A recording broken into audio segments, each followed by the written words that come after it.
안녕하십니까. 2025년 3월 27일 목요일 신주의 쿨톡 시작합니다. 어제 오후에 너무도 황당무계한 판결을 접하고 마음에 큰 상처를 다들 입고 계신 게 아닌가 싶습니다. 저도 어떻게 이런 일이 있을 수 있을까? 아직도 띵한 그런 느낌을 지울 수가 없는데요. 이럴 때일수록요, 우리가 정신을 똑바로 차려야 될 것 같습니다. 호랑이한테 잡혀가더라도 정신 똑바로 차리면 우리가 살아날 수 있다. 이 교훈을 새겨야 할 것 같습니다. 근데 먼저 말이죠. 어제 그 판결이요. 얼마나 황당무계하고요. 어떤 기존의 법리, 판례뿐만 아니라요. 이 우리의 그 법상식과 더불어서 언어에 대한 기본적인 감각 자체를 완전히 바꿔놓은 그런 판결이 아닌가 보여지는데요. 자, 어제 이 판결이 나오니까요. 한동훈 대표가 바로 페이스북에 이렇게 썼습니다.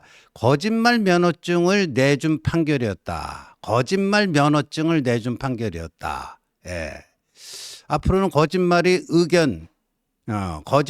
의견이 되어서 유죄가 무죄로 뒤집힌 것이다. 그러니까 정의는 사라졌다. 그래서요, 어제 저 판결 이후에요, 앞으로 거짓말을 거짓말이라고 부르지 말고 의견 표명이라고 부르자. 그리고 거짓말쟁이라고 하면 안 된다. 나는 의견 표명자다. 의견 표명자지 내가 왜 거짓말쟁이냐. 앞으로 다 이래버리면 된다 하는 거죠. 정말 그러니까 국민들의 일반적인 언어 감각이라고 할까요? 이 대한민국의 5천만 국민들의 절대 다수가 공유하고 있는 그 언어 감각을 파괴해버린 그런 황당무계한 판결이었다. 그러니까 대법원이 신속히 바로 잡아야 된다. 저게 나온 거고요. 그래서 제가 좀 한동훈 대표 저걸 보고 그 다음에 제가 페북에 한 줄 적었습니다. 권순일이요. 2020년 그때 이재명이 자신의 친형 정신병원에 강제 입원시키라고 한 적 없다. TV 토론에서 거짓말을 한 거. 그런데 그때 권순일이 주도한 그 판결문을 보면요. 숨쉴 공간을 제공해 줘야 된다. 이렇게 나온 거예요. 그때 판결문을 보면 이렇습니다. 표현의 자유가 필요한 숨쉴 공간, 즉 법적 판단으로부터 자유로운 중립적인 공간이 있어야 한다.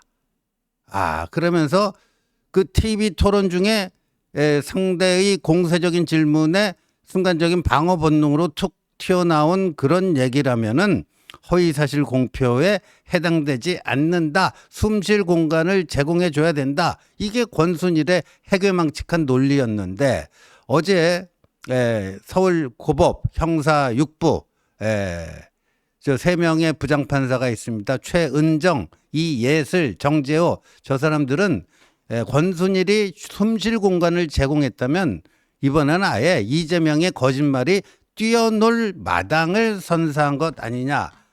이렇게 제가 적어 봤습니다. 정말 저런 심정이었고요. 그리고요, 이제 별의별 이제 패러디가 다 나오고 있습니다. 이 앞으로요, 과속해가지고 범칙금 내라고 저거 오잖아요. 그런 건 낼 필요가 없습니다. 왜냐하면 저 번호판을 확대한 거 아닙니까? 번호판을 확대한 거. 이 보니까요, 어제 그 조작이 됐다 막 그랬잖아요. 좀 이따 그 사진 보겠습니다만 그 사진 이재명이 골프 모자 쓰고 찍은 사진 그게 조작된 거라고 했는데 그게 조작된 거라면 원본 진본이 아니라는 거 아니에요. 근데 과속했다고 과태료 내라고 오는 거는 다 번호판 확대해 갖고 이렇게 오는 거니까 앞으로 그런 식으로 과태료 내라고 하는 그런 거는 응할 필요가 없다. 이런 얘기까지 지금 나오고 있는 거예요. 그래서 오늘 아침 보니까 조선일보가 이제 이 문제에 대해서 잘 나름대로 정리를 하고 있습니다. 이재명의 항소심 결론, 여기에 대해서 지금 법조계에서 어떤 말이 나오고 있는가. 무죄 심증을 갖고 결론에 법리를 끼워 맞췄다. 거짓말의 배경과 맥락은 무시한 채 발언을 조각조각 내 무죄로 몰아갔다. 제2의 권순일 판결을 보는 것 같다. 근데 이제 권순일 판결보다도 더 한 걸음 더 나갔습니다. 솔직한 얘기로. 이런 건데요. 그러니까 김문기 씨와 골프를 치지 않았다고 한 발언, 그다음에 국토교통부 협박으로 백현동 용도 변경을 해줬다는 거, 이 두 개에 대해서는 1심에서 그 허위사실 공표로 인정해서 징역 1년에 집행유예 2년. 근데 이 두 개 모두 허위사실 공표라고 할 수가 없다. 의견 표명이었다. 뭐 이런 거고요. 근데요. 그때 2015년 1월에 이재명 성남시장 재직 시절에 1월이었어요. 성남시청 공무원들, 그다음에 성남도시개발공사 김문기 처장 등등 9명인가요? 호주하고 뉴질랜드 뭐 열흘 이상 장기 출장을 간 적이 있었죠. 그런데 이재명이요. 2022년 그 대선 있던 해 초에 채널A 방송에 나와서요. 국민의힘에서 마치 제가 골프를 친 것처럼 사진을 공개했는데 단체 사진 일부를 떼어낸 것이다. 조작한 것이다. 이런 발언을 한 적이 있어요. 한 적이 있는데, 근데 1심에서는요, 여기에 대해서 어떻게 판단을 했냐 하면요, 김문기 씨와 골프를 친 적이 없다. 이거는 명백한 거짓말이다. 명백한 거짓말이다. 그 다음에 일반 유권자들은 조작됐다 이런 말을 들으면 그 골프를 친 적이 없다 이렇게 받아들일 수밖에 없다. 그 사진이 조작됐다라는 것은 이재명이 김문기 씨와 골프를 친 적이 없다 이렇게 받아들일 수밖에 없는데, 그래서 그때 이재명이요 그 사진 찍힌 날 그날은 골프를 친 적이 없다. 이렇게 얘기를 했는데 1심 재판부는 그걸 받아들이지도 않고요. 그랬습니다. 근데 2심 재판부는요. 그 이재명이 김문기 골프 관련된 발언을 조각조각 내가지고요. 이런 겁니다. 저기 지금 보이는 거 오른쪽이 원본 사진이에요. 오른쪽에는 이제 10명이 있고요. 10명이 있는 건데, 그런데 왼쪽에 있는 사진, 저거를 이제 여러분들이 뭐 신문 기사라든가 뭐 인터넷에서 많이 봤던 그 사진입니다. 근데 그 10명 있던 원본 사진 중에 저렇게 빨간 사각형 그것만을 가져와서 확대한 것이 왼쪽 그 사진입니다. 왼쪽 사진인데 저렇게 확대한 이유가 뭐냐? 이재명 모자 있잖아요. 이재명 쓰고 있는 모자 챙의 왼쪽 부분에 뭐 골프 관련된 그 마크가 있다라는 거예요. 그러니까 요게 이제 김문기 씨랑 골프를 친 그런 사진이 아니냐 이렇게 해가지고 한 건데, 근데 어제 이 재판부는요 저게 조작됐다라는 거예요. 저게 조작한 거라는 거예요. 여러분 국어사전에서 조작이라는 단어 한번 검색해 보십시오. 진짜를 가짜라고 하던가 가짜를 진짜라고 하는 거. 그러니까 가품을 진품인 것처럼 조작하는 거, 이게 조작 아닙니까? 있는 걸 없다고 그러고 없는 걸 있다고 그러고 이게 조작 아닙니까? 이게 우리 5천만 국민의 절대 다수가 가지고 있는 평균적인 언어 감각 아닙니까? 근데 어제 이 재판부는요 저렇게요 조기만 저렇게 한 거, 저거는 그냥 굳이 표현을 하자면 저 특정 부분만 편집했다 이러면 되는 거 아니에요. 편집했다. 저건 편집이라는 용어가 맞죠. 저게 조작입니까? 있는 걸 없게 만들고 없는 걸 있게 만든 겁니까? 이게 말이 안 되잖아요. 근데 저걸 가지고 조작이라고 했어요. 저걸 가지고 이제 조작이라고 하고요. 그러니까 한 부장판사 출신 변호사가 이렇게 얘기했네요. 무죄 결론을 미리 정해놓고 논리를 짜맞춘 것 아니냐, 이렇게 보는 거고요. 그 다음에 이제 백현동 1심에서 다 이제 유죄가 나온 백현동 관련해서도요. 뭐 이런 겁니다. 국토부가 이거 용도 변경 안 해주면 뭐 직무유기 뭐 이런 걸로 처벌하겠다고 협박해서 자기가 어쩔 수 없이 그 용도 변경을 해줬다. 이게 이제 2018년인가요? 국정감사장에서 이재명이 한 발언인데 그 발언은 허위사실 공표가 아니고 의견 표명이다. 허위사실 공표가 아니라 의견 표명에 해당해서 처벌할 수가 없다.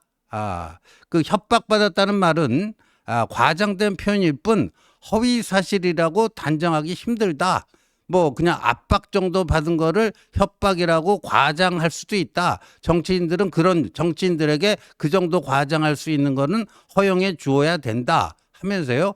요때 이제 2020년에 권순일이 숨쉴 공간을 줘야 된다. 거짓말이 숨쉴 공간을 줘야 된다. 그 판례를 다시 인용해 가지고요. 예.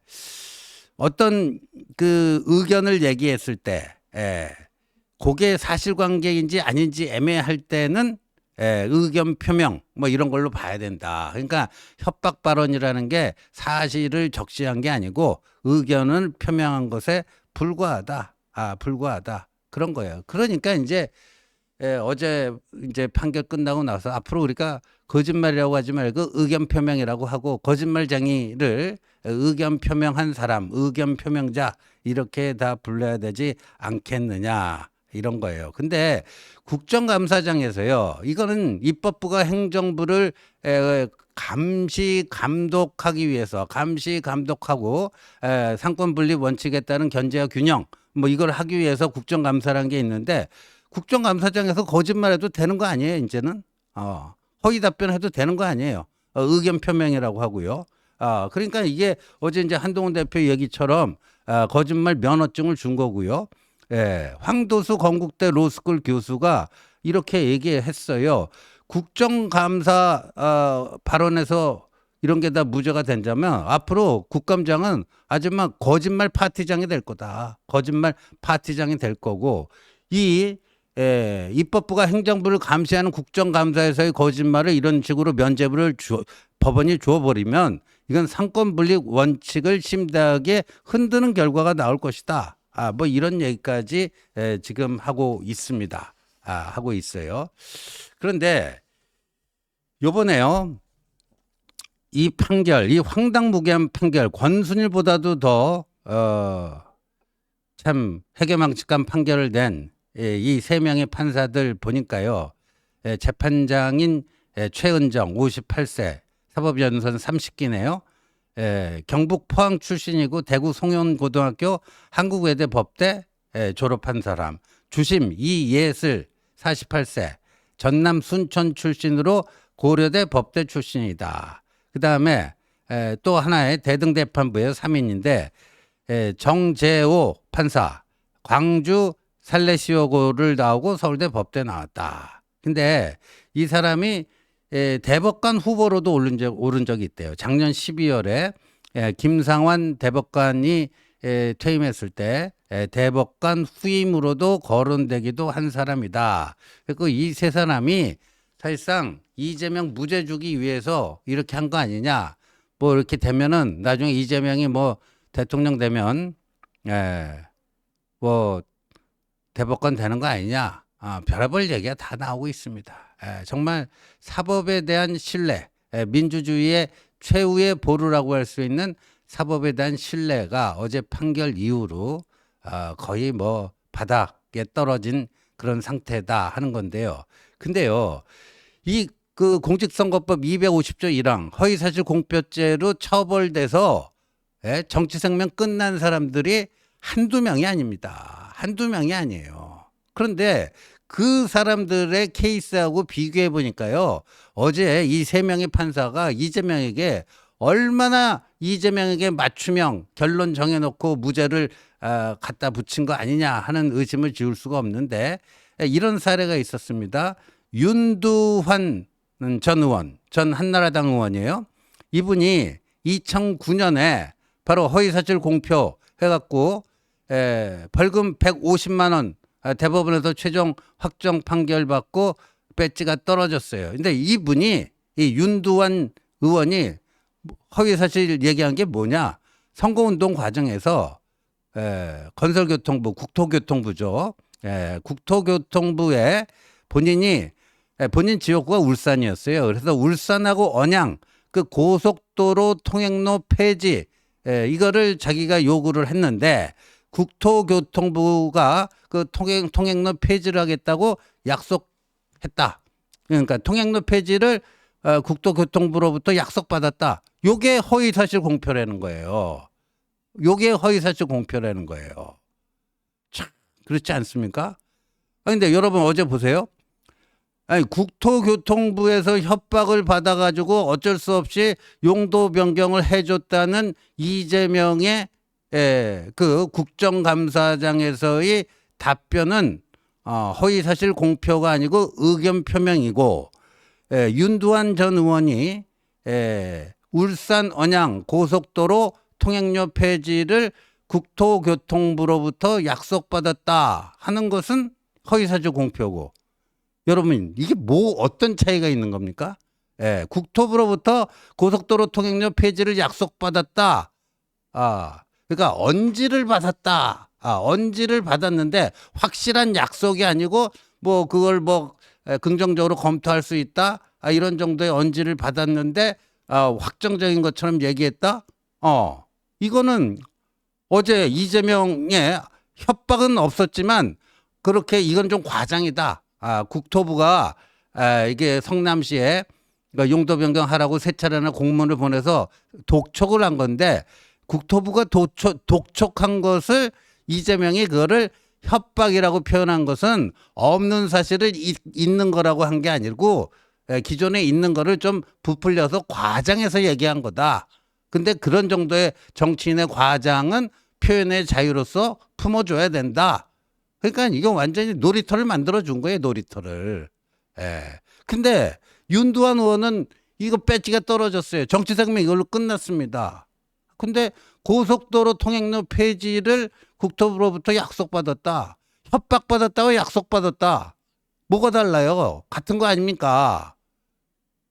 근데 이거는 누구는 정치 생명이 끝나고 누구는 저 구사일생으로 기사 회생을 하고. 그러니까 우리나라 사법부가요, 이 어떤 판사를 만나는가에 따라서 이렇게 달라집니다. 이 사법의 안정성이 이러면 있는 제대로 된 법원이라고 할 수 있겠습니까? 이런 거고요. 그다음에 또 한 가지 이런 게 있었어요. 이게 2009년에요. 당시에 18대 국회 시절이었는데 경찰청장 출신의 이무영 의원이라는 분이 계셨어요. 이무영 의원. 이분은 지역구가 전북 전주였습니다. 근데 이분은 정당이 없이 무소속이었어요. 근데 이분이 그 선거에서 민주당의 장영달 후보를 꺾고 전주 완산갑에서 당선이 된 겁니다. 근데 이분도 나중에 벌금 300만 원을 선고받고 배지가 떨어졌어요. 근데 그것도 허위사실 공표를 했다라는 이유인데, 그 허위사실이 뭐냐면요. 선거 때 선거운동 과정에서요, 한 방송사의 그 토론회에 나가서 자신의 경쟁자인 민주당 장영달 후보가 자신은 민주화 운동을 하다가 감옥살이 했다라고 하는데, 그게 민주화 운동하다가 감옥살이 한 게 아니라 6.25가 남침이 아니라 북침이라고 주장해서 국가보안법 위반으로 그 감옥살이 한 거다, 이렇게 얘기했어요. 근데 장영달 후보가요, 국가보안법 위반으로 감옥살이 한 거는 맞습니다. 팩트인데 국가보안법의 어떤 부분을 위반했는가, 구체적인 국가보안법 위반 그 사건이 있지 않습니까? 그게 북침을 주장했다는 게 아니라 다른 걸로 인해서 뭐 반국가단체 구성 뭐 이런 걸로 해서 국가보안법 위반 혐의로 옥살이를 한 거, 그건 맞아요. 그런데 국가보안법 위반 옥살이는 맞지만 구체적인 그 위반 사유가 무엇인가, 거기서 좀 틀린 거예요. 근데 그거 좀 착각해갖고 그 방송에서 얘기했다고 해서 벌금 300만 원 나와서 배지 떨어졌습니다. 그럼 이거는 도대체 어떻게 설명할 수 있겠습니까? 이재명의 케이스하고 비교해 보면요, 어떻게 설명할 수 있겠습니까? 그러니까 어제 판결이 얼마나 무게한 판결이었는가, 이것만큼은 우리가 가슴에 새겨야 되고요. 이거를 또 우리가 정확하게 여론전을 해서 확산시켜서 이제 대법원에 가서 어제 그 잘못된 판결이 바로 잡히도록 우리가 노력해야 되지 않을까 생각이 됩니다. 시청해 주셔서 감사합니다.